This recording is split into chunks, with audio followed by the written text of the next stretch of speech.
Marina Cerise adjusted her impeccable uniform one last time before stepping out of the car.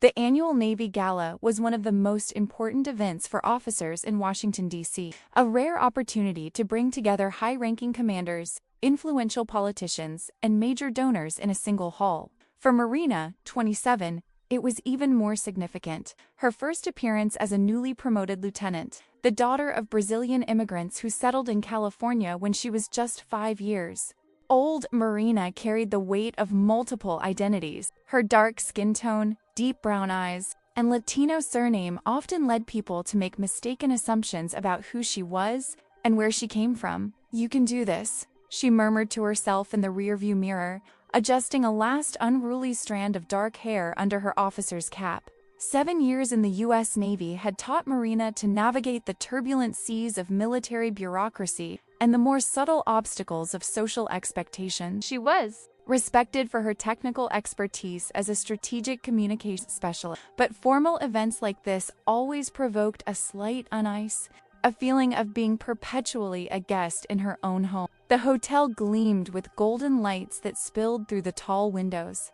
Marina handed the keys to the valet and climbed the marble steps, her posture instinctively impeccable. Her heart beat a little faster. This would be her first major event since returning from a 6-month mission in the South Pacific. The hotel lobby teemed with impeccable uniforms and evening gowns. Marina greeted a few colleagues with a professional smile, exchanging the usual formalities as she made her way to the grand ballroom. Her mentor, Commander Thompson, had promised to introduce her to some important contacts tonight, people who could be crucial to her next assignment. Lieutenant Cerise, Commander Thompson's familiar voice reached her as she entered the main hall. A man in his 50s with gray hair and a presence that commanded immediate respect approached her, accompanied by an older couple.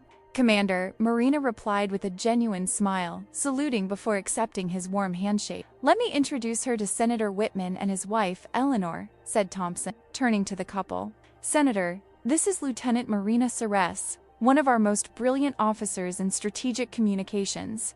She has just returned from a mission in the Pacific which, well, I could tell you the details of, but then we would have to evacuate the room." The senator, a robust man with piercing eyes, laughed politely and extended his hand. "Nice to meet you, Lieutenant. Thompson can't stop talking about you." "The pleasure is mine, Senator," Marina replied, maintaining the professional tone she had honed over the years. "And Mrs. Whitman, it's an honor." Eleanor Whitman, a tall, slender woman with perfectly styled blonde hair, offered Marina a smile that didn't reach her eyes. "Yes, of course. Where are you originally from, dear?" "Your last name is ...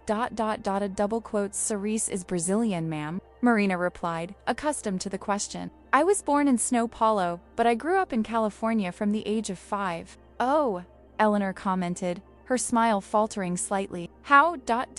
interesting." The senator quickly filled the awkward silence, firing off questions about Marina's career in the Navy. Thompson seemed proud as she described her work in secure communications and her role in the recent mission, careful not to reveal classified information while conveying the importance of her work. "Impressive," commented the senator. "I've always said that our armed forces are the best example of American meritocracy, haven't I, Thompson? Talent and hard work are rewarded, no matter where you come from." Marina smiled politely, although the phrase sounded to her like something someone would say to justify the lack of diversity in other sectors. After a few more minutes of conversation, the senator was called away by another group and Commander Thompson was approached by a fellow officer. "Excuse me, Lieutenant." "I'll be right back," Thompson said before walking away. Marina stood alone for a moment, observing the ornate hall. Hundreds of people chatted in small groups, champagne glasses gleaming beneath the enormous chandeliers. A band played a soft melody in the background, almost drowned out by the murmur of conversation. Deciding to get a drink, Marina headed to the bar. While she waited, felt a touch on her arm. Marina Cerise?" A familiar voice made her turn around. "Rebecca?" exclaimed Marina with genuine surprise, recognizing a colleague from the Naval Academy. "Long time no see. I didn't know you'd be here." Rebecca Davis, a blonde officer with sparkling blue eyes, hugged Marina briefly. "I was transferred to the Pentagon 6 months ago. And you? I heard you were in the middle of the Pacific. I returned 3 weeks ago, Marina still adjusting to life. On dry land, the two women quickly caught up on each other's career, the conversation flowing easily between colleagues who shared similar experience. Rebecca was about to share a tidbit about a former instructor when she was interrupted by a woman who approached abruptly. "Rebecca, darling," the woman exclaimed, completely ignoring Marina.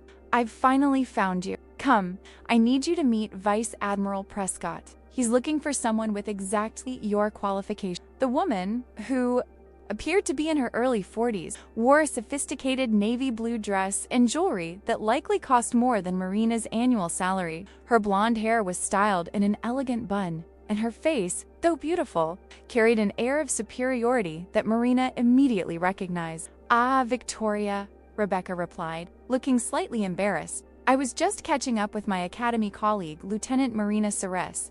Marina, this is Victoria Chambers, wife of Captain James Chambers." Victoria cast a quick, assessing glance at Marina, her cold blue eyes scanning the lieutenant's uniform and her dark face. Then, without offering any greeting, she turned back to Rebecca. "Well, don't be long. The Vice Admiral won't wait forever," he insisted, before glancing at Marina again.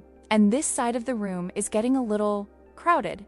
The implicit meaning did not go unnoticed. Marina felt the familiar tightness in her stomach, the feeling she experienced whenever someone decided she didn't belong somewhere because of her appearance or last name. Rebecca looked mortified. "I'll be there in a minute, Victoria. Thank you."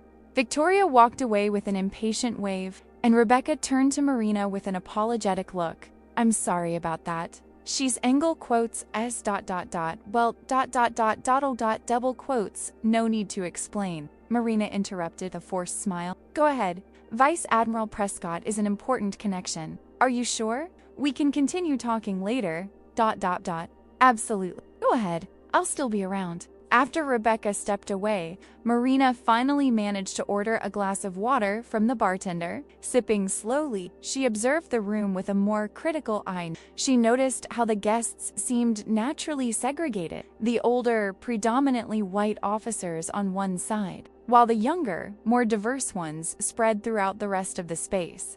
It wasn't something explicitly planned, but a familiar social pattern. Marina was about to look for Commander Thompson when a subtle commotion caught her attention. Victoria Chambers was standing near an appetizer table, chatting animatedly with Eleanor Whitman and two other women Marina didn't recognize. Their occasional glances in Marina's direction made it clear who the conversation was about. Deciding to ignore them, Marina headed towards a group of young officers at the opposite end of the hall. However, as she passed near Victoria's group, she caught fragments of their conversation. Simply letting anyone into these events. "Now, Victoria said in a condescending tone. "In my day, the Navy had certain standards. Not that I have anything against it personally, but honestly, some people just don't fit into naval tradition. It's a matter of decorum, of understanding our core values." Marina felt the blood rush to her face, but she maintained her composure, years of military training allowing her to control her outward reaction. She continued walking as if she hadn't heard anything, although her hands were slightly trembling. She found refuge in a conversation with two junior lieutenants who had briefly served under her command. They seemed genuinely happy to see her, bombarding her with questions about her recent mission. The familiarity was comforting, a reminder that she had earned her place through merit and hard work. 20 minutes later, Marina excused herself to go to the bathroom, needing a moment to compose herself. On the way, she passed Victoria's group again, which had now grown to include several other wives of senior officers. Victoria, apparently emboldened by a few glasses of champagne, was speaking even louder now. When she saw Marina approaching, her eyes narrowed, and to Marina's horror, she called her directly. "Hey, you?" "Yes, you," said Victoria, gesturing with her glass. "Looking for the staff restrooms?" "They're in the other direction, dear." The hall seemed to fall silent around them, or perhaps that was just Marina's perception as her blood pounded in her ears. Several heads turned to watch the confrontation, including, Marina noted with a pang in her heart, Senator Whitman and Commander Thompson. "Excuse me," Marina replied, her voice controlled despite the inner turmoil. Victoria stepped forward. a cruel smile playing on her lips. "You heard me right. I know it must be difficult to understand simple instructions in your native language, or whatever, but this event is only for Navy officers and their guests. So why don't you do us all a favor and—" A shocked silence fell over the nearby spectators. Marina watched Eleanor Whitman discreetly retreat, while other women in the group seemed torn between embarrassment and barely disguised amusement. Marina remained motionless for a moment, years of microaggressions and discriminatory assumptions culminating in this public confrontation. For the first time in her career, she felt tempted to lose her composure, to respond with the anger that simmered beneath her skin. Instead, he straightened his shoulders and calmly opened the small bag he was carrying. Without a word, he removed his United States Navy officer's badge, the metal gleaming under the salon lights. He held it up before Victoria's surprised face. Lieutenant Marina Suri, Strategic Communications, USS Roosevelt, serving for 7 years, recently returned from a classified mission in the South Pacific, Marina said, her voice clear and firm, projecting loud enough to be heard by nearby onlookers. "And you, madam, are speaking to a commissioned officer of the United States. So, unless your husband, Captain Chambers, wants to explain to the Admiral why his wife is publicly harassing an active duty officer, I suggest you reconsider your behavior." Victoria's face visibly paled. Her mouth opened and closed, but no words came. A few people nearby exchanged approving glances, and Marina noticed Commander Thompson's almost imperceptible "Now, if you'll excuse me," Marina continued, putting away her badge. "Oops, I have colleagues to discuss matters of national importance with."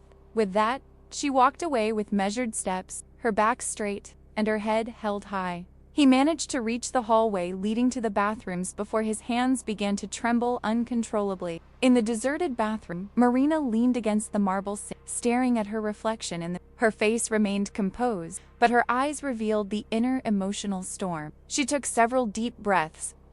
Self-control exercise she had learned at the academy. The bathroom door opened, and Marina straightened up immediately, bracing for another confrontation. Instead, it was Rebecca who entered, her eyes wide with concern. "My God, Marina, that was ... double quotes," she began. "Nothing I haven't experienced before," Marina interrupted, forcing a smile. "It's just usually done with more subtlety." Rebecca shook her head indignantly. Victoria crossed all the lines. "James will be furious when he finds out." "Please don't make this bigger than it already is," Marina pleaded. "The last thing I need is to become the subject of gossip for months." "Too late," Rebecca replied with a small smile. "You should see the ballroom now. Thompson is furious." Admiral Fletcher heard about the incident, and Victoria was discreetly asked to leave. Apparently, this isn't the first time she's caused trouble. Marina sighed, unsure whether this made the situation better or worse. "It's not fair that you have to deal with this," Rebecca continued, her expression now serious. "You're one of the best officers I know, Marina. Victoria and her kind are relics of a past the Navy is trying to leave behind." "Trying, yes," Marina agreed, "but we still have a long way to go." The two women remained silent for a moment, the reality of their different experiences hanging between them. "Well," Rebecca finally said, adjusting her uniform, "Commander Thompson is looking for you. And, more importantly, Vice Admiral Prescott expressed interest in meeting you after hearing about the ... incident." Marina raised an eyebrow. "The Vice Admiral?" Rebecca smiled. "Apparently he has an opening on the Pacific Communications team, and he's now specifically interested in an officer who has demonstrated grace under pressure." Marina allowed herself a small, genuine smile. "Well, I suppose there's a silver lining to everything." "There's always," agreed Rebecca, holding the door open. "Ready to go back?" Marina took a deep breath, adjusted her uniform, and straightened her shoulders. "Ready." When they returned to the hall, Marina immediately noticed the subtle change in the atmosphere. Respectful glances followed her as she walked beside Rebecca, and several people who had previously barely noticed her presence now waved in recognition. Commander Thompson approached quickly, his face a mixture of concern and pride. "Lieutenant Soros, I deeply regret what happened. Completely unacceptable behavior." "Everything is fine, sir," Marina replied automatically. "No, it is not," he replied firmly. "But your conduct has been exemplary. Vice Admiral Prescott would like to speak with you if you are willing." Marina nodded. and Thompson led them through the hall to where a gray-haired man with impeccable posture was conversing with a small group of senior officers. Among them, Marina noticed with surprise, was Captain James Chambers, Victoria's husband, looking extremely uncomfortable. "Vice Admiral," said Thompson. "Allow me to introduce Lieutenant Marina Suri." Vice Admiral Prescott turned to her with an assessing look that Marina recognized well. The look of a superior officer judging whether she was up to the challenge. "Lieutenant Cerez, I've heard quite a bit about you today. First, in reports about your excellent conduct during Operation Blue Manta, and more recently, about your admirable composure in challenging circumstances." "Thank you, sir," Marina replied, maintaining firm eye contact. "I was simply doing my duty, modesty too." "Good," Prescott commented with a slight smile.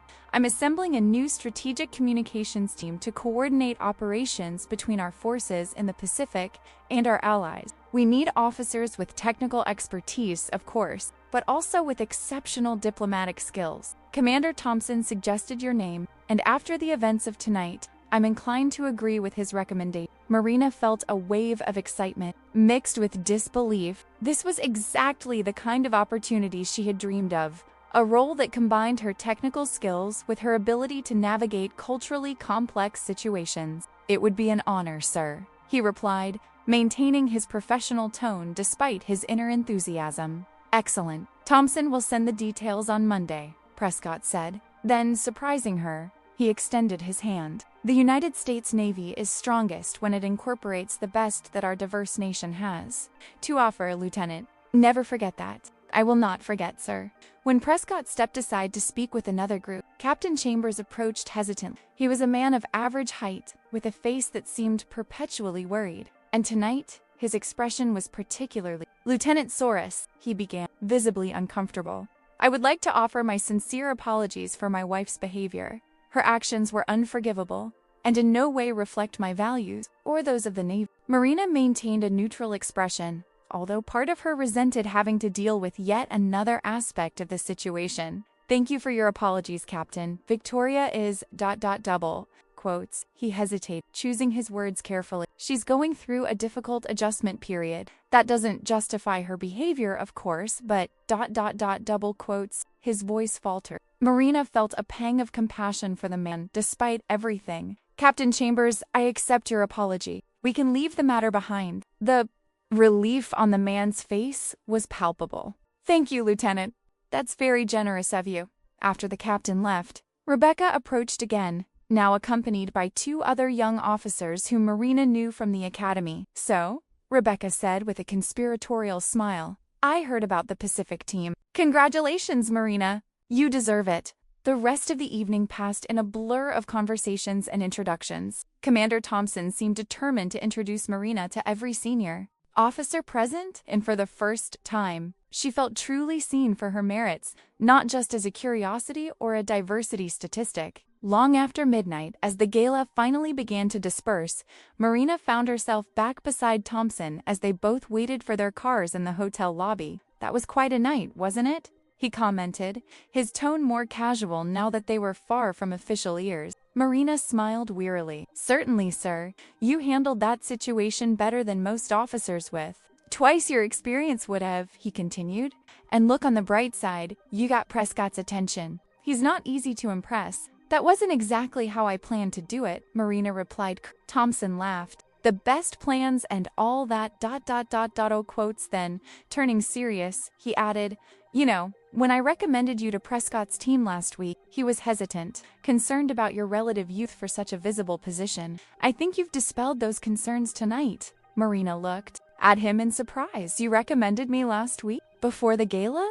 "Of course," Thompson replied as if it were obvious. "Why do you think I made a point of introducing you to so many people today? The incident with Mrs. Chambers was unfortunate, but it doesn't change the fact that you're the right person for the job."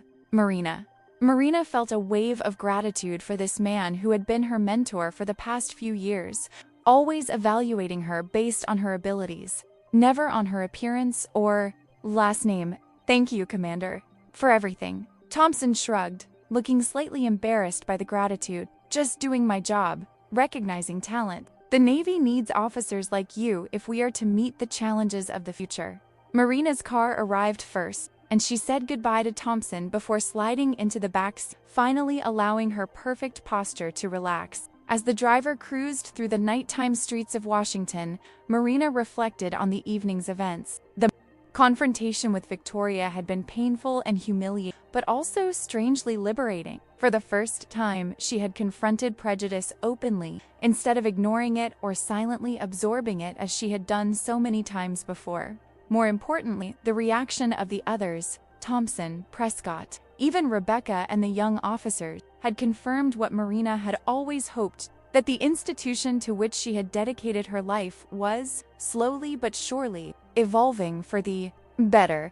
When she arrived at her apartment, Marina carefully hung up her uniform and slipped into comfortable clothes. Sitting on the small balcony, watching the lights of the American Capitol, she finally allowed herself to fully process the day's emotions, the humiliation, the anger, but also the pride and, surprisingly, the hope. Her phone vibrated with a message from Rebecca.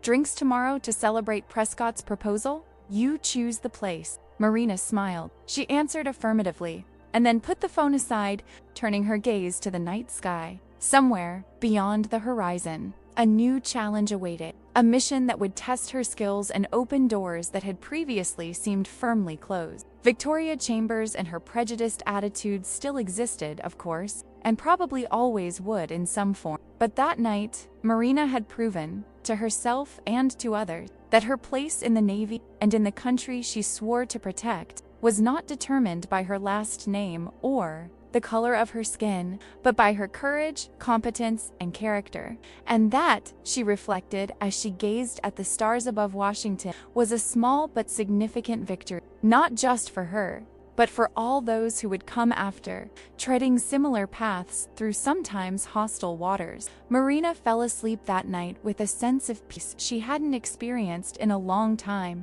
knowing she had faced the worst and emerged stronger. Tomorrow would undoubtedly bring new challenges, but she was ready for them as she always had been. The following morning, while making coffee in her small kitchen, Marina received another text, this time from Commander Thompson. "Meeting with Prescott's team Monday 900. Wear dress uniform. This is apt. It's just the beginning, Lieutenant." Marina smiled to herself. Yes, it was only the beginning, and for the first time in a long time, she was genuinely excited to see what would come next.